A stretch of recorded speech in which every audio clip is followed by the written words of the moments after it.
नमस्कार, माझं नाव चंद्रकांत बाबूराव मोदे, मी गोळेगावचा तंटा मुक्ती अध्यक्ष. काल तर तुमच्या विरुद्ध पत्रकार परिषद झाली, तुमच्यावर विविध आरोप करण्यात आले. ॲट्रॉसिटीचा गैरवापर सुरू आहे आणि ही जमीन ही ट्रस्टची असताना तुम्ही त्याच्यावर बेकायदेशीर कब्जा सांगताय, ताबा सांगताय, काय सांगायचं साहेब? आता असं म्हणायचंय का आजपर्यंत जे त्यांनी आमच्या बरोबर केले ताबा आमचाच आहे आणि खरेदी खत मी 1994 साली माझ्या वडिलांनी केली. ताबा पहिल्यापासून आमचाच आहे. 55 आज आमची ही 4थी ते 5वी पिढी ह्या जमिनीला. पहिलं कुळ पण होतं आणि कुळ कायद्याच्या हिशोबाने परत ती जमीन आमच्या वडिलांनी खरेदी केली 1994ला. कुणाकडून घेतली की जमीन? विठ्ठल बळवंत जोशी. ते म्हणतात त्यांचे खरेदी करते, मग कसं आहे? आता त्यांचं खरेदी खत असं आहे का त्यांना देवस्थान ट्रस्टला एक 10 गुंठ जमीन होती, ती त्यांच्या वडिलांनी बक्षीसपत्र करून दिली होती त्यावेळेस. पण त्यावेळेस त्या बक्षीसपत्राची केस चालू होती पुण्याच्या कोर्टाला, तिकडं पुण्यामध्ये कोर्टामध्ये केस चालू होती. तर ती केस चालू असताना ते बक्षीसपत्र 10 गुंठ्याचं रद्द झालं. आता ते रद्द झालेलं बक्षीसपत्र तो विठ्ठल बळवंत जोशी तो घेऊन गेला, म्हणजे माझ्या वडिलांकडून घेऊन गेला तो, जेव्हा त्याचा निकाल झाला तेव्हा. बक्षीसपत्र रद्द झाले तुम्ही म्हणता, त्या संदर्भात काय तुमच्याकडे पुरावा आहे का? कागदपत्री किंवा आता जो कागदपत्र होता, जो बक्षीसपत्र, जो कोर्टाचा निकाल होता, तो माझे वडील आज्ञात होते, म्हणजे अडाणी होते. त्यांना काही लिहिता वाचता येत होते, ते अंगठे बाजूर होते, त्यांना एवढं त्यातली काही समज नव्हती. म्हणून त्या जमिनीच्या मालकांनी आला, इथं घरी आला आणि वडिलांकडून ते बक्षीसपत्र रद्द झालेलं जो कोर्टाचा निकालाचे कागदपत्र पूर्ण घेऊन गेला तो. त्यानंतर पुढे काय काय झालं? मग त्याच्यानंतर ते बक्षीसपत्र रद्द झालं, तुमच्याकडे कागदपत्र नाहीत आता? नाही, आहे ना, रद्द झाल्याचं डॉक्युमेंट आहे का? ते माझ्याकडे नाही, ते त्यांच्याकडे. त्या माझ्या वडिलांनी त्या जागेच्या मालकाला दिले पहिले. दिले? हा, त्यांना दिले. पण हे कोर्टातून मिळू शकतं ना नक्कल तुम्हाला? हा, मिळू शकते ना. मग तुम्ही नक्कल घ्यायचा प्रयत्न नाही केला का? नाही, मी आजपर्यंत काढलंच नाही ते. कारण ज्या वेळेला ते रद्द झालं ना, त्यावेळेला त्यांनी ते त्यांना दिल्यानंतर त्यांनी मग ती जमीन काय कोणाला तरी वाटतं ती 10 गुंठी होती, ती रद्द झाली, ती त्यावर ती विकली कोणाला तरी, असं त्यांचं म्हणणं आहे की मी विकली म्हणून. पण मला नाही वाटत का ती विकली म्हणून. त्यांनी पण पुन्हा तेच केलं आणि त्याच 10 गुंठ्याचं खरेदी खत हे देवस्थान ट्रस्टनी केलं पुन्हा त्या जमिनीची. ह्या जे 10 गुंठ जमीन, त्याला दिशाच नाही ना साहेब, ना पश्चिम ना दक्षिण ना उत्तर, कुठंच नाही. त्यांनी काय त्या जमिनीला दिशा दिली नाही. फक्त दिली सांगताना असं सांगितलं की पुढची बाजूची जागा जी आहे ती जागा आम्हाला भेटलेली आहे, आम्ही खरेदी करताना घेतलेली असं त्यांचं म्हणणं आहे. नाही, आमच्या खरेदी खात्यामध्ये दिशा आहेत ना, पूर्व पश्चिम दक्षिण उत्तर. आमच्या खरेदी खात्यात दिशा टाकलेली आहे. कारण आम्हाला पहिले विठ्ठल बळवंत जोशींनी ती खरेदी दिली आणि देवस्थान ट्रस्टला सूर्यकांत विठ्ठल जोशी, म्हणजे त्यांचा जो पोरगा आहे ना सूर्यकांत जोशी, त्यांनी ते देवस्थानाच्या बरोबर व्यवहार केले. आम्हाला त्यांच्याशी काही त्याचं घेणं देणं नाही. अगोदर तुमच्याशी जोशींनी जमीन तुम्हाला पहिले आम्ही घेतली. किती? मला वाटतं काय ते 7.5 एकर आहे. 7.5 एकर? हा, तिच्यामध्ये 5 जण हिस्सेदार आहेत. आता हिस्सेदार पण इथं आलेले आहेत. इथं असतील बाबूराव म्हणून, त्याचं काळू काळी. कुठे आहेत ते?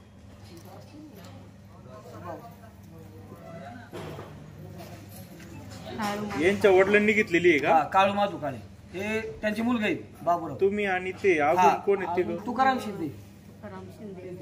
त्यामुळे शंकर तुकाराम शिंदे हा त्यांचा एक मुलगा.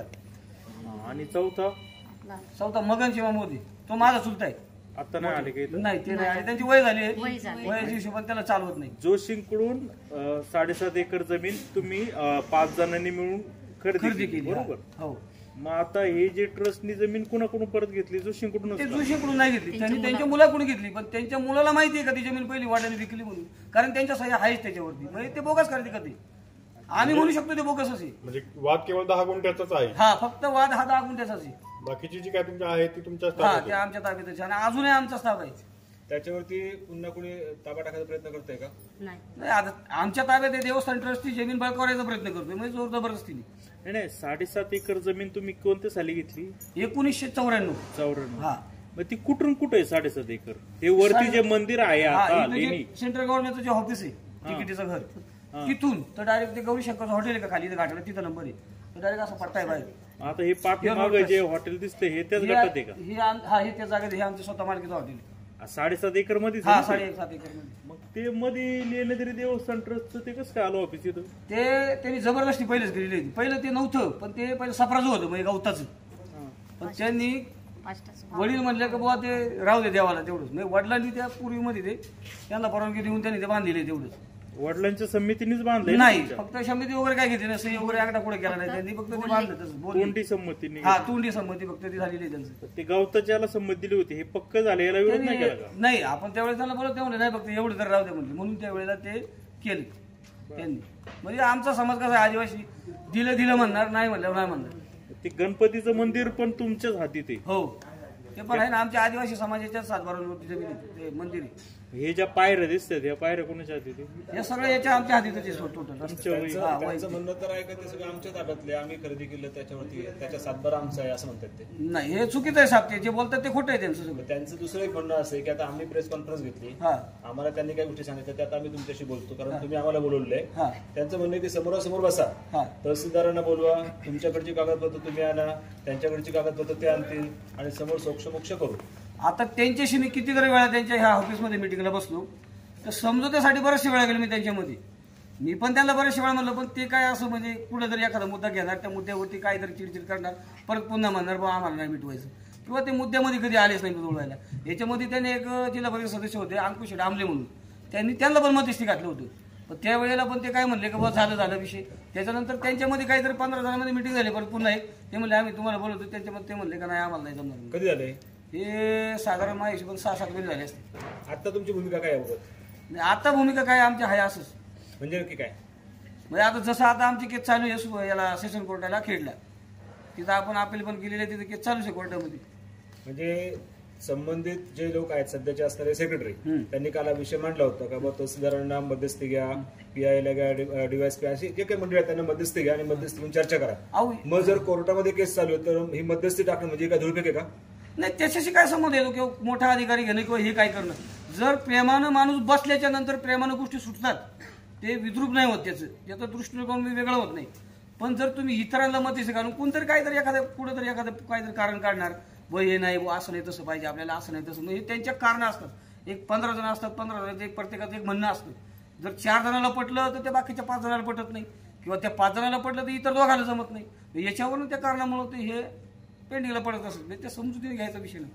आता यांचं म्हणणं का सगळं पाहिजे एक तर आपल्यालाच पाहिजे, ही इथं ठाकर आदिवासी समाज इथं नको, म्हणजे यांना हुसकून लावलं नाही, विषय इथं संपून गेला. म्हणजे आपणच इथं स्थायिक राज्य झालं. त्यांचा रोष तुमच्यावर आहे की तुमचं एकमेव कुटुंब आहे की ते त्रास देतं देवस्थानला. आता हा त्यांचा गैरसमज आहे. जर माझ्या कुटुंबावर माझं त्यांच्यावर रोष असता किंवा वैयक्तिक त्यांच्याबरोबर भांडणं असती तर हा त्यांनी विचार केला पाहिजे. मी नाही करत, मी माझ्या जागेवर ठाणे आणि एवढी जी आले हिचं वैयक्तिक आहेत का? मोदी सर, 7.5 एकर जमीन तुम्ही खरेदी केली आहे ती पूर्ण तुमच्या ताब्यात आहे का? हो, पूर्ण ताब्यात. हे जे ऑफिस दिसतंय हे फक्त ताब्यात नाही? हो, एवढंच फक्त ताब्यात. ते खाली जे टपर आहेत ते कोणाचे आहेत? त्या याच्यावरती काय म्हणतात आपले PWDच्या याच्यात. नाही PWDच्या याच्यात म्हणजे खाली हा रस्ता आहे का? हा हा इथपर्यंत नाही काही PWD मध्ये. आता हे ज्या बाजूला टपऱ्या उभ्या आहेत त्या कुणाचे आहेत? ते आता हल्ली ना ते देवस्थान जबरदस्तीने त्यांच्याकडून भाडं वसूल करते, जबरदस्तीने. म्हणजे तुमचं असं म्हणणं आहे का त्या जागा तुमच्या जागेमध्ये त्या टपऱ्या आहेत, भाडं हे घेते? हा, हे जबरदस्ती घेते. मग याला विरोध का नाही केला तुम्ही? आपण विरोध केला ना, मग ह्या टपऱ्याची पण केस आपण टाकली ना, मग केस चालू आहे आता आपली सेशन कोर्टाला. या अगोदर केस कुठं केस चालली होती? पहिली जुन्नरला होती. काय झालं त्या केस मध्ये? ते 50-50 दिले त्यांनी, म्हणजे दोन्ही बाजूला. निकाल संदिग्ध झाला? हा, संदिग्ध झाला. काय निकाल आहे सांगता? हो, यांनी त्यांना हरकत करायचं आणि त्यांनी आम्हाला हरकत करायचं नाही, असं तो कोर्टाने 50-50 दिला आहे. तसं जैसे ते तसेच ठेवा. पुढच्या कोर्टात कोण गेले नक्की? पुढच्या कोर्टात आपण गेलो. म्हणजे तुमच्या विरोधात, म्हणजे तुमचा समाधानकारक निकाल लागला नाही म्हणून माझ्या समाधानासाठी निकाल लागला नाही म्हणून मी पुढच्या कोर्टात लगेच अपील केलं. तुम्ही कोर्टाची मूळ जे तुमचा दावा होता तो कशाचा होता? म्हणजे अतिक्रमण काढण्याचा का स्टे आणायचा, कशा संदर्भात मागणी होती कोर्टात? आपलं स्टे डायरेक्ट पूर्ण याला जमीन आपण स्टे टाकलं डायरेक्ट, कारण त्यांनी आपल्याला आहे ना पहिलं जास्त त्रास दिल्यामुळे आपण डायरेक्ट कोर्टामध्ये स्टे घेतला आणि जैसे तैसे कोर्टाने डायरेक्ट त्याला स्थगिती दिली. जागेच्या ताब्याचा तुम्ही मागणी केली नाही, स्टेची मागणी केली? हा, मग ताबा माझाच आहे, मग त्याच्यामुळे कोर्टाने लगेच ताबा आपल्याला स्टे दिला ना. तुम्हाला तो आवडला नाही निर्णय? नाही, इथं कोर्टाचा निर्णय नाही आवडला म्हणून आपण पुढच्या कोर्टाला गेलो लगेच अपील. तुमच्या विरोधातच निकाल केला समजायला? नाही, ते नाही मी नसतं गेलं तर ते पण गेलेच असते. त्यांना पण शेवटी ते गेले असं तर मी पण ते किंवा मी तर गेलोच असतो ना कोर्टामध्ये. दोन्ही पार्ट्याला जर निर्णय नाही आवडला म्हणून त्याच्यानंतर आम्ही बसलोच होतो मिटवायला, पण ते नाही मिटले. इथे तुम्ही मोजणी का नाही आणली याची? मोजणी नाही, मोजणी याची झालेलीच आहे ना पूर्ण. ही जी 7.5 एकर जमीन आहे तुमची, हा. आता तुम्ही म्हणताय का हा तुम्ही बसला हे रस्ता बी तुमचाच आहे बरोबर, याची मोजणी का नाही केली आतापर्यंत? मोजणी झालेली आहे. जर तसं गट जर पूर्ण मोजला ना तर ह्या गटामध्ये जवळजवळ मला वाटतं काहीतरी 35 गुंठेचं क्षेत्र कमी होतं. म्हणजे दोष आहे मोजणीमध्ये? हा नाही जे आहे ते बरोबर आहे, फक्त कारण हा रस्ता वगैरे आलाय, या रस्त्यामध्ये बरीचशी जमीन गेलेली आहे म्हणून ती जवळजवळ 35 गुंठे क्षेत्रातच कमी लागते. मग जर समजा क्षेत्रामध्ये जर जमीन कमी असेल तर मी यांना जमीन का द्यायची? ते 10 गुंठे कुठे द्यायची? कारण मलाच जमीन कमी येते ना, मग त्यांची 10 गुंठे रोडमध्येच गेली ना, जमीन राहिली कुठे त्यांची? 7.5 एकर मध्ये 35 गुंठ जमिनीचं काही लागतच नाही. नाही. मग तुम्ही जे अधीक्षक आहेत भूमी अभिलेखचे त्यांच्याकडे अपील का नाही केलं होतं ना. मग काय इथं झाले का सर्वे नंबरच्या पुन्हा मोजणी वगैरे? हा, मोजणी झालेली आहे पूर्ण नकाशापणे मोजणी. काढून दिलं का ते 35 गुंठ कुठे ते? नाही, त्यांनी नाही म्हणले. ते हे म्हणले काय आमचं, मग त्यांचं येतं मग मला कमी पडतं, मग हे म्हणले की बाबा मी आम्हाला पाहिजे. मग ते म्हणले हा रोड सोडून ते पाठीमागे दावा घालायला लागले ना मागच्या बाजूला. समजा रोडमध्ये जमीन जर गेली असेल तर ते पाठीमागे दावा घालायला लागले. तर मी म्हणलं मी पाठीमागे नाही देणार, मी पाठीमागे माझी जमीन आहे. जर रोडमध्ये तुमची जमीन गेली म्हटल्यानंतर तुम्हाला जमीन कुठून देणार? मग त्याच्यावरून हा वाद निर्माण झाला. 7.5 एकर मध्येच त्यांनी 10 गुंठ खरेदी केले ना रोडमध्ये गेलं, आता राहिली पुढे जोशींच्या मुलांकडून. हा, जोशीच्या मुलाकडून 10 गुंठ खरेदी केलेला आहे. आणि तुमचं म्हणणं आहे का ते बोगस आहे? हा. माझा दावा ताब्याचा स्टेचा बोगस खरेदी करताचा नक्की काय काय? आता ताबा माझाच आहे आणि त्यांचं जे आहे ते बोगस. दावा जो कोर्टात दावा टाकलाय तो दावा नक्की कसं स्टेचा या जागेवरचा बोगस खरेदी करताचा ताब्याचा नक्की काय? जे आपलं ताब्याचं आहे डायरेक्ट खरेदी करत बोगस त्याच्यावर काय तुम्ही टाकलंय ना, सगळं टोटलच घेतलं त्याच्यामध्ये. अख्खा दाव्याचा खरेदी करतो सगळं एकत्र दावा हे आहे. बक्षीस पत्र 10 गुंठ्याचं केलं ना, तुमचं काय म्हणणं आहे ते बोगस आहे? हा, ते रद्द होण्यासाठी काय केलं आतापर्यंत आपण? ते आपण नाही, ते ज्याच्या नावा होती जमीन, ज्यांनी केस दिली, देवस्थान ट्रस्ट आणि जोशी मध्ये लागली होती ती केस होती दोघांमध्ये. तर त्या केसला माझे वडील जायचे, त्या वडिलांनी ती केस फॉलोअप केली, त्याचा निकाल लागला, त्यांच्या थ्रू निकाल लागला जोशींच्या बाजूने. जोशींनी ती कागदपत्र घेऊन गेली आणि मग त्याच्यानंतर ती जमीन त्यांनी देवस्थान ट्रस्टला काय केलं, विकली का ठेवली ते आपल्याला नाही सांगायचं. त्यांचा भाग आहे. जर तुम्ही खरेदी खत केलं असं म्हणता हा, आणि त्या जोशींनी जे कोण मोठे जोशी काय त्यांचं नाव म्हटलं तुम्ही? विठ्ठल बळवंत जोशी. विठ्ठल बळवंत जोशीने जर ती जमीन तुम्हाला विकली तर विठ्ठल बळवंत जोशी सगळी जमीन विकल्यानंतर सगळीच विकली ना? हो. त्याच्यानंतर मग ती 10 गुंठे ती कशी त्यांचं नाही, ती 10 गुंठ्याची होती ना, ती त्यांनी ती बक्षीस पत्रामुळे ती देवस्थानला गेली होती ना, मग त्याचा निकाल लागल्यानंतर ती त्यांच्याकडे झाली ना पुन्हा परत. कोणाकडे आली? जोशींकडे. हा, तो सुरेश जोशी म्हणून. आणि सुरेश जोशींनी प्रति कोणाला विकली? मग ती देवस्थानला दिली त्यांनी वाटतं. मग आता खरेदी करत देवस्थानने त्याच केले ना.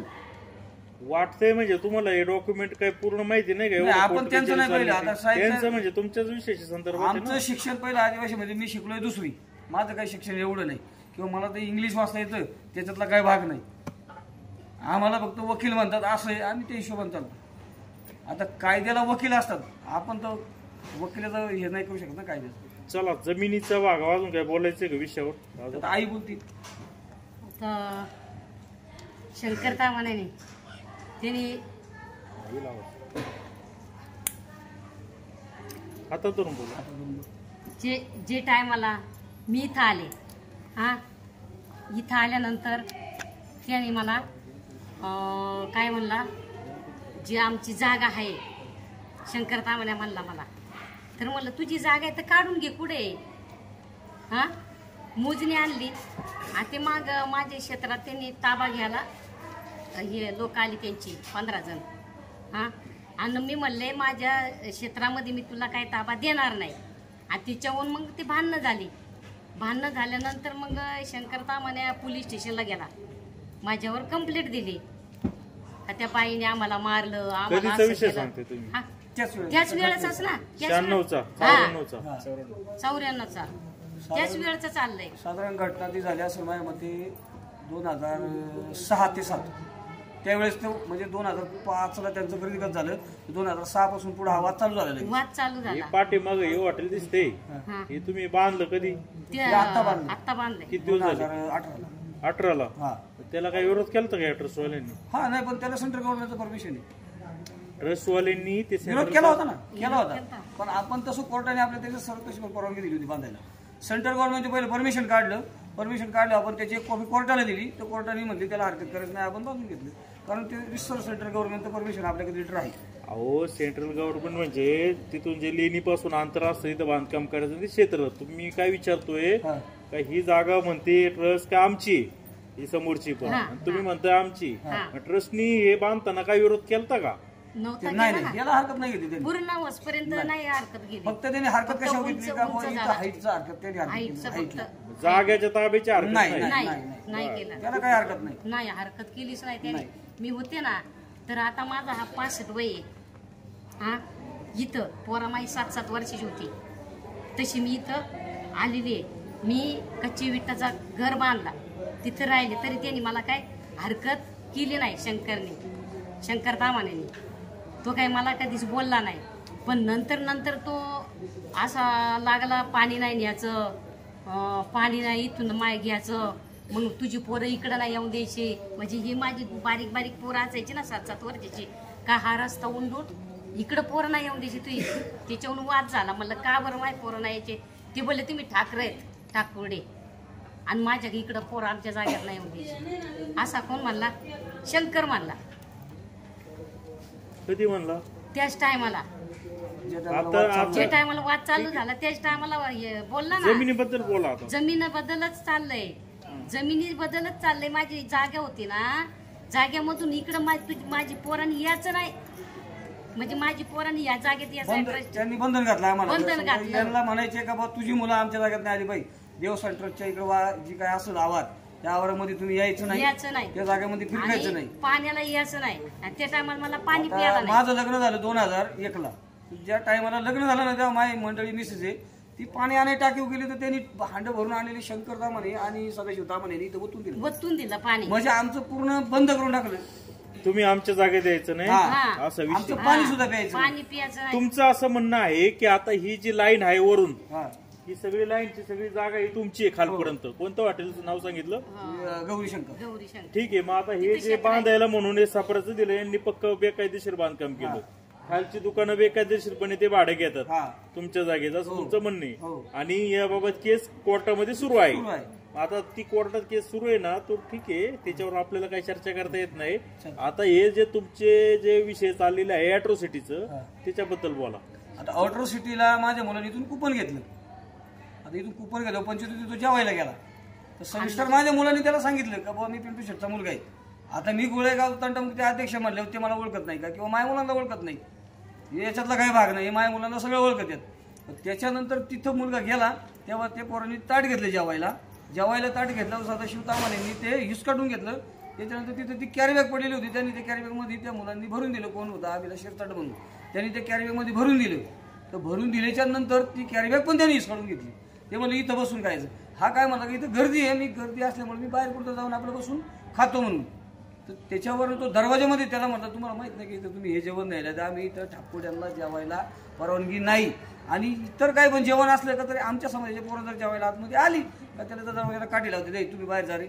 म्हणजे ही पद्धत ही देवस्थान ट्रस्टची अशी वागणूक घेतात आम्हाला खालच्या दराचे. थोडक्यात आम्ही आदिवासी ठाकर समाजाचे म्हणून आम्ही किंवा काही इतर गोष्टी खातो काय आम्हाला आमचा याला वास येतो हे आम्हाला नाही माहिती. म्हणजे हे किंवा कुठल्या तरी गोष्टी असतील याचा अर्थ आम्ही खालच्या जातीचे म्हणून आमचा वास येतो अंगा बसल्याच्या नंतर घाण वास पण असं म्हणायचं आपण. आम्ही मासे खातो खेकडे खातो याच्यावर त्याला वास येतो असं. आता काय म्हणाय बाई यांना आमच्या मुलांनी अन्न खायचं नाही जाती बोलायचं म्हणजे काय सोपं आहे का? याच काय असं काही लावलेलं आहे का बोर्ड यांनी? का नाही अॅट्रॉसिटी लागायची? आता ते म्हणतात का अॅट्रॉसिटी खोटी. तुम्ही खोटी तर तुम्ही तिथे शानशानी करा ना. तुम्ही फुटेज आहेचे त्यांच्याकडे फुटेज डिपार्टमेंट करून ते आहेचे. त्यांचं म्हणणं असं आहे की जेवण पार्सल देत नाहीये इथे बसून खायचं असं त्यांनी सांगितलं होतं. काय बरं मी काय म्हणतो साहेब मला तुम्ही प्रश्न विचारलेला एक मिनिट. ते म्हणतात आम्ही पार्सल देत नाही तर मी त्यांच्याकडे एक 8 दिवस झाले एक अर्ज केलाय काही मला तुमचा 15 दिवसाचा डेटा पाहिजे फुटेज. मी त्याला एक अर्ज दिलेला आहे बाईक पाडलाय. तर मग त्यांनी मला एवढ्या दिवसामध्ये देवस्थान ट्रस्टची मिटिंग लावून किंवा त्या अध्यक्षांनी जे अध्यक्ष आहेत संजू ढेकणेकून मग त्यांनी का नाही सांगितलं का बाबा त्यांना काय पाहिजे ते फुटेज द्या म्हणून. तुम्ही एक जर फुटेज पाहिलं त्याच्यामधलं माझ्या ते फुटेज तसंच आहे. त्या फुटेजमध्ये एका फुटेजमध्ये असं आहे का तो सदाशिव तामाने ना ते पातीला उसकतोय असं जेवणाचं पातीला हात घालतो आणि खातो डायरेक्ट. म्हणजे ती येणाऱ्या भाविकांना उष्ट अन्न खायला का तुम्हाला जर अन्न जर चाखायचं असेल तर एक पळी घेणे ती हातावर घेणे आणि ते चाकून पाणी ते पदार्थ बनवले का नाही बनवले तुमच्याकडे व्हिडिओ आहे? फुटेज मध्ये आहे ना, पोलिसांकडे ते फुटेजच बरे, त्याच्यामध्ये पण तुम्ही ते बघू शकता. अहो, पण तुम्ही आता म्हणजे माझ्याकडे आहे. नाही फुटेज मध्ये आहे ना. अहो तुम्ही काय म्हटले आता माझ्याकडे आहे. मोबाईल मध्ये नाही, ते पेनड्राईव्ह मध्ये आहे. पेनड्राईव्ह मध्ये ते फुटेज आहे. कुणाच्या पेनड्राईव्ह मध्ये हे काय इकडे दाखव होतं का? आता त्याला दाखवायला पेनड्राईव्हला कसं दाखवायचं? या बरं पिन घेऊन येतो. आणि एवढं जातीव बोलत येत तुम्ही ना. बघा वाटलंच तर ते फुटेज जे आहे ना, घेता येईल ते फुटेज त्यांचं. ते जे फुटेज आहे ना, दुसरं फुटेज जिथून माझ्या मुलाला हाकलून काढलं त्याच्यानंतर जे फुटेज घडले ते बाकीच्या फुटेज मध्ये तुम्ही पण बघा. मी स्वतः फुटेज पाहिली. अन्नप्रसाद उष्टा केला जातो असं तुमचा आरोप. हा मग आहे ना आरोप, बाबा सहज आरोप, आपण म्हणणार आरोप आहे का? मी पाहिले डोळ्यांनी, मी माझ्या डोळ्यांनी पाहिलेलं आहे ते फुटेज. तर त्याच्यामध्ये सदाशिवता म्हणे ते 2 पातेली तिथं ते कुकरवरती ठेवलेले आहे, त्याच्यावरती शिगडीवरती. तो स्वतः हातानं जातो, ती पातेली बाजूला सारून हात घालून तो अन्न काढतो. कधीचा विषय साधारणतः या आत्ताच या ऑटो सिटी मध्येच घडलेली, त्याच फुटेज मध्ये. किती दिवसाच्या पूर्वीचा? 29 तारखेला. हा ज्या दिवशी तुमच्या मुलाबद्दल विषय हा, जे मुलांना जी त्यांच्या माझ्या मुलाने जी हिन वागणूक दिली ना खालच्या दर्जाची, त्या दिवशी त्या फुटेज मध्ये. ते फुटेज तुम्ही पोलिसांना दिले? हो. आता त्या फुटेज मध्ये तिथं शंकरराव म्हणे होते, तेच दुसऱ्या फुटेज मध्ये पण एक. तर ते तिथं असताना हे त्यांच्याकडे गेले, त्यांच्याशी चर्चा केली. म्हणजे सह आरोपी म्हणून शंकर दामणे त्यांनी करायला पाहिजे ना, कारण हे संघटित केलेलं आहे त्यांनी विचारांनी.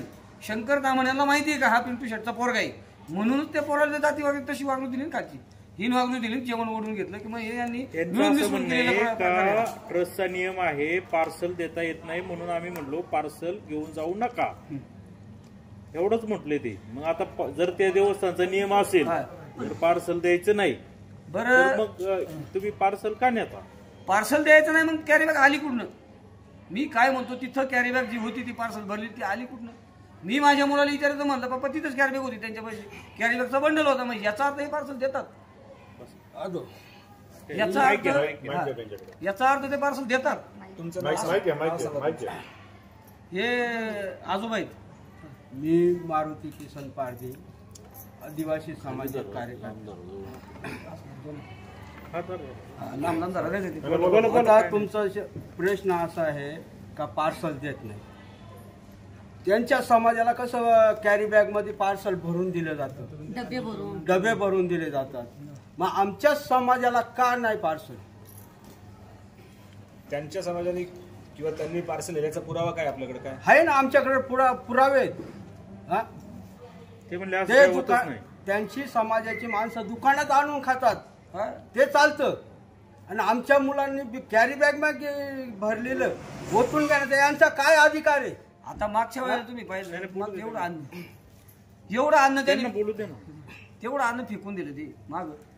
म्हणजे इथं जी खाली जे लोक आहेत दुकानदार ते पार्सल घेऊन दुकानामध्ये खातात, ते चालतं. आणि आमच्या समाजाने जर पार्सल घेऊन येणं हे चुकीचं आहे. ह्यो कुठला आदिवाशांना न्याय? म्हणजे न्याय फक्त वेगळा न्याय त्यांना, तुम्हाला वेगळा न्याय, आम्हाला वेगळा नाही. तुम्ही पाहिलेलं आहे का असं? हो पाहिलेलं आहे ना, पार्सल आणताना मी स्वतः पाहिलेलं आहे. हॉटेल चालक जे आहेत हो दुकानावर बसतात, हो दुपारचं पार्सल घेतात आणि खातात, इकडे दुकानात आणून खातात, ते त्यांना चालतं. त्या अध्यक्ष म्हणतात असं तर काही होत नाही आमच्याकडे. त्याला सामने घेऊन या, माझ्या सामने, मी खरं खोटं करतो. आणि जिथं ते अन्न देणारे असतात त्यांना पण माझ्या सामने घेऊन या, तुम्ही पार्सल देता का नाही हे पण मी खरं खोटं करतो.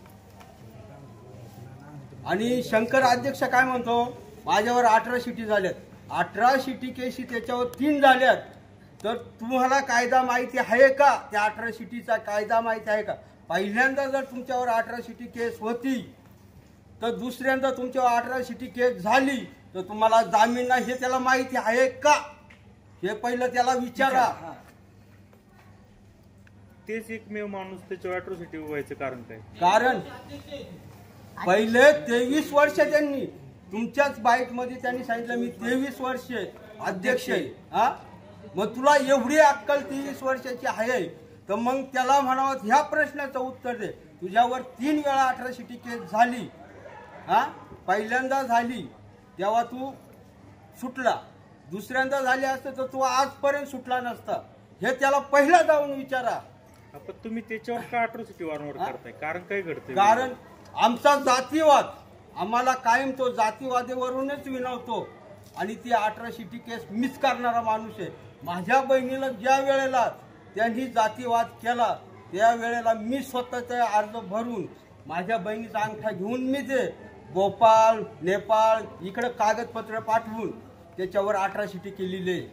आणि त्याला म्हणावं ते आम्ही पूर्ण त्याचा कायदा तू वाच. आम्ही ती फक्त जाणीव दिलेली होती त्या टायमाला. आणि तुझ्यावर जर खरी अट्रॉसिटी करायची असती त्याच टायमाला तुला सोडलं नसतं. तो सांगतो ना 3 वेळा माझ्यावर अट्रॉसिटी केली पहिल्यांदाच, पण 3ही ठिकाणचे कागदपत्र त्याला एकदा गेलेत आणि त्याला वाटतं माझ्यावर 3 वेळा अट्रॉसिटी झाली. तसं तू साधं आणि तू आम्हाला जर अजूनही टार्गेट करीत असेल, बोलत राहा.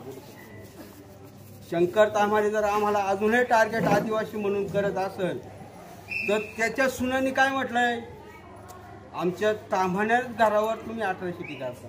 अहो तुम्हाला आत्ताशी जो सासऱ्याचा पुळका येतो, मग तो आजपर्यंत 40 वर्ष ट्रस्टीमध्ये काम करतो. काही गोष्टी घडल्या मग तोपर्यंत सून जागी नाही झाली का, सासरे बाबा तुम्ही आजपर्यंत एवढं केलं, आता शांत राहा, तो कारभार सोडून द्या, राजीनामा द्या आणि आपल्या घरात बसा. आज तुम्हाला सुनाला पुळका आला, परत एकाच्या पुतण्याला पुळका आला. पुतण्या इथं 5-6 वर्ष मनोखे विकत होता. आपला चुलता काय करतो काय नाही करी, त्याच टायमाला जर त्या पुतण्यानी जर चुलत्याला सांगितलं असतं. हे तुम्ही मुद्द्यावर 3 वेळा अट्रॉसिटी केलेली आहे बरोबर. हो. तर त्यांचं काय म्हणणं आहे, फक्त माझ्यावर अट्रॉसिटी फक्त मोदे कुटुंबच करतं. या ठाकरवाडीमध्ये 200 लोक आहे, घरं आहे, त्या 200 घरापैकी बाकीचे लोक काय अट्रॉसिटी करत नाही? अट्रॉसिटी म्हणजे आता हे खुद्द इथं राहिलाय, यांना जास्त त्रास आहे. आणि ते काय म्हणतात, आमच्या तांभाणेच कुटुंबावर अट्रॉसिटी झाली. त्या लोखंडे कंपनीवर सुद्धा अट्रॉसिटीची केस झालेली आहे टाकल्या प्रकरणावरून. ते का नाही ओपन करती? टाकल्या प्रकरण हे अख्ख्या जुन्नर तालुक्यामध्ये माहिती आहे. मग ते टाकल्या प्रकरणाची अट्रॉसिटीच्या केसेसचा ओपन का नाही करते ते? आणि हे ताम्हाण्यांचंच का सांगतात? हे म्हणतात आम्हाला ताम्हाण्यांना टार्गेट करतात. आता सदाशिव ताम्हाणेचा पुतण्या इथं किती वर्ष मनोके विकत, त्याच्यावर किती गुन्हे झाले. म्हणजे हे त्या टायमाला त्यांनी चुलत्याला का नाही दाबलं का बा तुम्ही आता हे कारभार सोडा आणि आपल्या घरच्या याच्यामध्ये लक्ष टाका. का इथं आता एवढ्या वर्ष तुम्ही देवाची सेवा केली. आता समजा तुम्ही दोघं तिघं मंडळी आहेत ना, तेच विरोध करतात जे आहेत ना, हे तुम्ही दोघं तिघं. आणि तुमचा राग काय आहे का ते ट्रस्टी आहे एवढं 23 वर्ष किंवा 40 वर्ष आहे? अहो मग मला एक म्हणायचं, मी 28 वर्षापासून त्यांना विचारतो का आमचा आदिवासी समाज तुमच्या बॉडीमध्ये का नाही? त्यांनी आता त्याचं उत्तर काय दिलंय, प्रस्ताव जो आहे ना तो त्यांनी दिलाय. आणि ज्यावेळेस तो प्रस्ताव येईल त्यानंतर जे संचालक घेणार, ते संचालक गाव मिटिंग लावून घेणार असं त्यांचं म्हणणं आहे. गणेश म्हणून मोदे एक मिनिट माझ्या प्रश्नाचं उत्तर द्या. मग आता हा सगळा जो वाद चाललाय, हा वाद तुमचा ट्रस्ट मध्ये तुम्ही सभासद किंवा संचालक म्हणून चाललाय का? नाही, याचा आमचा काही रोल नाहीये त्याच्यामध्ये. आम्ही ट्रस्टीचा आमचा हा भाग पण नाहीये. त्यांचं काय म्हणणं, कारण यांनी ट्रस्टीची घटनाच अशी केलेली आहे अजीवन मरेपर्यंत हेच. मग आता इथं बाकीच्या लोकांनी आम्ही पण आमच्या लोकांनी त्यांची मरायची वाट बघायची तेव्हा आम्ही ट्रस्ट व्हायचे. आम्हाला नकोच ना. आमचा काय संबंध त्या ट्रस्टीमध्ये झालेला? तुम्हीच त्याच्यावर मरेपर्यंत राहा आणि तुम्हीच चालवते ट्रस्ट म्हणा.